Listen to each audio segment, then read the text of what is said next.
नमस्कार, मैं कमलेश कबीर आपका एक बार फिर स्वागत करता हूं इस नए एपिसोड में। आज के इस एपिसोड में हम बात करेंगे एक बड़ी रोचक खबर से। और खबर यह है कि कांग्रेस पार्टी ने जयपुर सीट से पहले ही चरण में चुनाव होने वाले हैं राजस्थान में। जयपुर सीट से एक प्रत्याशी का नाम घोषित किया और वो प्रत्याशी थे सुनील शर्मा।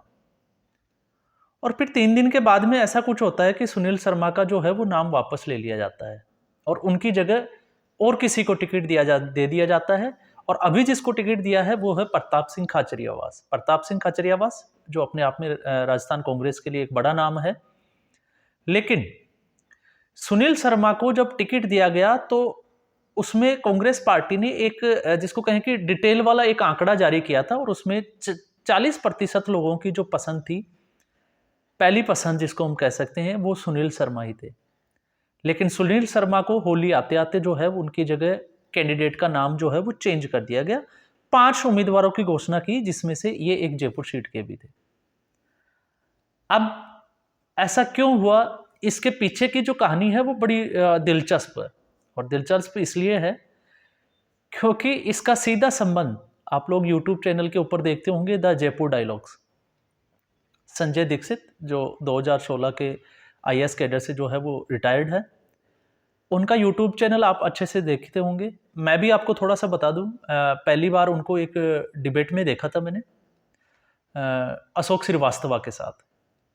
और जब मैंने उनको डिबेट में देखा तो उनका जो बोलने का जो अंदाज था बिल्कुल बेखौफ और बेनिडर सा।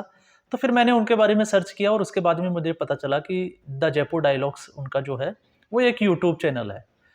और फिर जब पूरी हिस्ट्री का पता किया तो वो जो है वो एक साहित्य का मंच भी लगाते हैं, बड़े बड़े लीडर्स को इनवाइट भी करते हैं। तो इन तमाम तरह की चीज़ों का फिर मैंने उनको जो है वो सर्च करना स्टार्ट किया। तो मैं भी संजय दीक्षित जी के फॉलोवर्स में से एक फॉलोवर हूँ। और वैसे मैं बता दूं, मैं खुद का बैकग्राउंड जो है वो जयपुर का है, लेकिन मैं फिलहाल जो है वो पंजाब में रहता हूँ। लेकिन एक एक इसमें बड़ी रोचक बात ये थी कि सुनील शर्मा का सीधा संबंध जो है वो संजय दीक्षित जी से है। और संजय दीक्षित का अगर आप देखोगे द जयपुर डायलॉग्स, आप उस चैनल को देखोगे तो ये जो चैनल है ये जिसको कहें कि कांग्रेस का धुर विरोधी है। हालांकि कई जगह जो है वो इसको बताया जाता है कि ये वामपंथी है, लेकिन वामपंथी विचारधारा का नहीं है। इनकी जो विचारधारा है वो आपको जुड़ेगी एक हिंदुत्ववादी सोच, या इसको हम कह सकते हैं कि आरएसएस से मिलती जुलती जो है वो इनकी समानता है। और इसी के चलते जो है ये लगातार जो है वो संजय दीक्षित वो राहुल गांधी को और गांधी परिवार को जो है वो कटघरे में खड़ा करते हुए दिखाई देते हैं। और यही एक एक जिसको कहते हैं कि एक छोटा सा चैनल, एक यूट्यूब चैनल जो है, अगर उससे कांग्रेस पार्टी डर जाती है, क्योंकि सोचने की बात यह है कि जहां कांग्रेस पार्टी दूसरे पत्रकारों को गोदी मीडिया के आरोप लगाती है। और गोदी मीडिया चलन में कैसे आया, क्योंकि 2014 से पहले जो चैनल राजनीति में सीधे तौर से ऐसे पत्रकार होते थे जो राजनीति में सीधे तौर से हस्तक्षेप करते थे, 2014 के बाद उनकी दुकानें बंद हो गई। आज उनको मीडिया हाउस जो है वो पूछता नहीं है। ऐसे लोगों ने अपनी दुकानें जो है वो खोल रखी है और उनका सीधा टारगेट होता है मोदी विरोध करना। लाखों की संख्या में, करोड़ों की संख्या में उनके सब्सक्राइबर होते हैं, उनके व्यूज आते हैं, अच्छा खासा पैसा कमाते हैं। और उनका काम होता है सुबह से शाम तक पूरा टेंस्ड रहना, टेंशन में रहना और मोदी विरोध में जिसको कहे कि विलाप करते रहना। लेकिन संजय दीक्षित का जो है वो थोड़ा सा उल्टा सिस्टम है। ये जो है वो कटघरे में खड़ा करते हैं, लेकिन सबसे बड़ी बात ये है कि ये जब बोलते हैं तो बोलने का जो इनका अंदाज है वो बड़ा बेखौफ माना जाता है। और आप देखोगे तो आपको भी लग जाएगा कि वाकई में जो है वो बड़े बेखौफ बोलते हैं। चाहे वो किसी भी, चाहे आपने देखा होगा अभी कुश्ती फेडरेशन जो डब्ल्यूएफआई का जो बजरंग पूनिया था, उस पे भी उनका एक वीडियो था, किसान आंदोलन पे भी उन्होंने वीडियो बनाया। हालांकि सच्चाई है उन बातों में सारी, लेकिन एक होता है कि आप बोलने का आपका तरीका क्या है, लेकिन बोलने का अंदाज जो है वो बड़ा ज़बरदस्त है। और मुझे भी जो है वो अच्छा लगता है, हालांकि मेरा अंदाज वो नहीं है, लेकिन फिर भी मुझे जो है वो उनका अच्छा लगता है। अब सुनील शर्मा को जब टिकट दिया गया तो सुनील शर्मा जो है वो बड़े खुश हुए और 3 दिन के बाद में उनका टिकट काट लिया गया। और उसके बाद में ही कुछ लोगों ने जो है वो ट्रोल करना, उनके जो पुराने जो उससे रिलेटेड जो जितने भी, चाहे हम कहें कि ट्वीट्स ले लें, जो भी सामग्री यूट्यूब वगैरह पे, सोशल मीडिया पे उपलब्ध थी, वो सर्कुलेट करना स्टार्ट कर दी। और उसके सर्कुलेशन के बाद में कांग्रेस पार्टी को ये लगा कि नहीं, उन्होंने जो है वो गलत व्यक्ति को टिकट दे दिया है। इसलिए उन्होंने उसका टिकट और उस नाम को जो है वो चेंज कर दिया। अब इसमें ऐसा नहीं है कि एक वो ही है, क्योंकि इसमें बहुत सारे और भी लोग जो है वो इसमें कूद पड़े। लेकिन बड़ी रोचक बात क्या है वो थोड़ा सा हम इसको देखते हैं, क्योंकि अभी इसमें भी मुझे लगा कि थोड़ा सा सामग्री हमें निकालनी चाहिए। तो इसमें यह था कि सुनील शर्मा ने जो मीडिया से जो उनकी रूबरू हुई, तो उन्होंने कहा कि राहुल गांधी की वो न्याय यात्रा से बड़े इंप्रेस हुए। हालांकि राहुल गांधी की न्याय यात्रा सबको पता है कि भारत जोड़ो यात्रा का जो पार्ट 1 था, उसके बाद में ये जो पार्ट 2 था, ये फ्लॉप सो साबित हुआ, क्योंकि जब से ये शुरू हुआ है तब से कांग्रेस पार्टी खुद ही टूटती चली गई है। भारत जोड़ना तो बहुत दूर की बात है, कांग्रेस पार्टी जो है वो खुद टूटने लग गई। चाहे वो मिलिंद देवड़ा हो, अशोक चौहान हो, फिर उसके बाद में चाहे उनके गठबंधन के जो जितने भी अलाई जो दल थे उनकी हम बात करें, तो आज किस असर पे वो पहुंच गए हैं वो हमने देखा है। और वो जो है जिसको कहें कि उनकी पीढ़ियां, जो उनके पिताजी थे, उनके दादाजी थे, 1938 में सुनील शर्मा जो है वो सफाई दे रहे हैं कि उनके वो लोग जो है वो तब से कांग्रेस पार्टी के साथ जुड़े हुए हैं। उनकी विचारधारा जो है वो कांग्रेस पार्टी की विचारधारा से मेल खाती है। तो फिर इनका टिकट जो है वो क्यों काट दिया गया? तो जब इस बात में जब बात पूछा गया, किसी एक मीडिया पर्सन ने उनसे ये बात पूछी, तो फिर वो वहां से जो है वो माइक छोड़कर चल दिए। और वो बात क्या थी उसका भी उन्होंने सफाई दी कि ये जो द जयपुर डायलॉग्स है, ये एक डिजिटल मीडिया एक प्लेटफॉर्म ये है, और एक दूसरा ट्रस्ट है। ये दो अलग अलग जो है वो फर्म है, दो अलग अलग जिसको कहें प्लेटफॉर्म है। तो ये बोलते हैं कि इनका जो संबंध है वो जो ट्रस्ट था उससे जुड़े हुए थे। ये डिजिटल मीडिया जो the Jaipur dialogues digital media जो है, उस जो उसको संजय दीक्षित हमेशा जो है वो आपने देखा होगा वीडियोस वगैरह उनके डालते रहते हैं, उससे उनका कोई जो है वो जुड़े हुए नहीं है। लेकिन लोगों को पता ही है कि ऐसे लोग जो है वो निकाल लेते हैं। और खबरें ये भी है कि ये जब चैनल शुरू किया था संजय दीक्षित ने, तो ये 5 लोगों ने मिलकर शुरू किया था, जिसमें से एक सुनील शर्मा जो है उनका भी नाम जो है वो सामने आता है। लेकिन सबसे बड़ी बात यह है कि एक यूट्यूब चैनल, एक व्यक्ति जिसको कहें कि 4 से 5 लाख, क्योंकि रवीश कुमार के करोड़ों तक जो है वो सब्सक्राइबर है, और जब उस यूट्यूब चैनल का इतना खौफ है, तो आप अंदाजा लगा सकते हैं कि कांग्रेस पार्टी की सोच क्या है।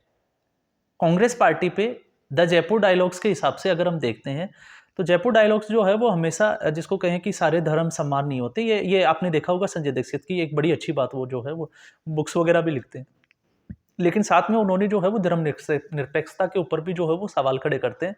और कांग्रेस पार्टी के ऊपर मुस्लिम तुष्टीकरण का आरोप तो हमेशा से लगा ही रहता है। तो इन सबको आधार बना के संजय दीक्षित जो है वो कांग्रेस पार्टी को घेरते हुए नजर आते हैं। और उसी का एक आप देखो नतीजा देखो कि एक जिसको कहें कि टिकट दिया हुआ, क्योंकि इससे पहले क्या कांग्रेस पार्टी ने होमवर्क नहीं किया था? ये सबसे बड़ा सवाल ये भी खड़ा हो जाता है कि कांग्रेस पार्टी को टिकट देने से पहले एक बार होमवर्क करना चाहिए था, लेकिन कांग्रेस पार्टी ने ये गलत किया। फिर उन्होंने टिकट दिया, तो टिकट देने के बाद में एक मुश्किल से 3 से 4 दिन के बाद में ही किसी का टिकट पे अगर नाम वापस लेना और नए कैंडिडेट को या नए उम्मीदवार की घोषणा करना, ये कांग्रेस पार्टी की हताशा को दिखाता है। क्योंकि अशोक गहलोत, सचिन पायलट, बड़े नेता जो है वो अभी भी जो है वो चुनावों से दूर है। वो चुनाव लड़ना ही नहीं चाहते, और चुनाव क्यों नहीं लड़ना चाहते उसकी वजह भी साफ है, क्योंकि पूरे भारत में ही, यहाँ राजस्थान की हम बात कर रहे हैं, पूरे इंडिया में हमने देखा कि कांग्रेस पार्टी के बड़े नेता मल्लिकार्जुन खड़गे जैसे नेता जो है वो लोकसभा का चुनाव नहीं लड़ना चाहते। और वजह सीधी सी है, सामने भी आती है कि कांग्रेस पार्टी के बड़े लीडर्स को ये पता है कि अगर वो चुनाव लड़ते हैं तो वो चुनाव में जो है उनको जीत नहीं मिलेगी। तो इस तरह की कंट्रोवर्सी जो है वो अभी कांग्रेस पार्टी के लिए बनी हुई है।